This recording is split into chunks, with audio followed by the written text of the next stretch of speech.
तितली का ख्वाब। एक खूबसूरत बाग में एक छोटी सी रंग बिरंगी तितली रहती थी। इसका नाम पिंकी था और वो हमेशा खुश रहती थी। हर फूल पर जाकर अपनी खुशबू और रंगों को बांटती रहती थी। एक दिन रात को पिंकी ने एक अजीब ख्वाब देखा। उसने देखा कि वो आसमान की बुलंदियों पर उड़ रही है। बादलों के बीच जहाँ बड़े बड़े रंग बिरंगे परों वाली तितलियां थी। सब इसे खुश आमदीद कह रही थी और दावत दे रही थी कि वो उनके साथ रहे। पिंकी ने सोचा, कितना मजा आ रहा है, काश मैं हकीकत में भी बादलों के बीच जा सकती। सुबह जब वो जागी तो इस ख्वाब को याद करते हुए इसके चेहरे पर मुस्कुराहट थी। उसने फैसला किया कि आज वो आसमान की बुलंदियों की तरफ उड़ान भरेगी। पिंकी ने अपनी पूरी ताकत से उड़ना शुरू किया। वो फूलों से उठकर पहले दरख्तों की शाखों पर पहुंची और फिर वहां से ऊंची उड़ान भरने की कोशिश करने लगी।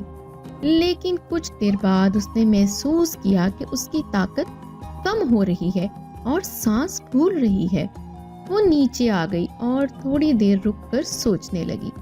फिर एक बुजुर्ग उल्लू जिसका नाम बूम था, उसने इसे देखा और पूछा, क्या हुआ पिंकी, तुम इतनी थकी थकी क्यों लग रही हो? पिंकी ने इसे अपना ख्वाब बताया और कहा, मैं बादलों तक जाना चाहती हूँ और उन तितलियों के साथ रहना चाहती हूँ जो मेरे ख्वाब में थीं। बूम ने मुस्कुराते हुए कहा, प्यारी पिंकी, तुम्हारे परों के लिए इतनी बुलंदियों पर जाना मुमकिन नहीं है, मगर इसका ये मतलब नहीं कि तुम ख्वाब न देखो। ख्वाब हमें खुशी और उम्मीद देते हैं और कभी कभी हमारे दिल को सुकून देते हैं। तुम यहाँ बाग में बहुत खुश हो और तुम्हारी मौजूदगी से फूलों और पौधों को खुशी मिलती है। पिंकी ने बूम की बात को गौर से सुना और सोचा कि वाकई वो अपने इर्द गिर्द वालों के लिए खुशियां बांटती है। उसने आसमान को देखा और मुस्कुराते हुए कहा, मेरे ख्वाब मेरे दिल में हमेशा रहेंगे और मैं यहाँ जमीन पर खुशियों का रंग बिखेरती रहूंगी।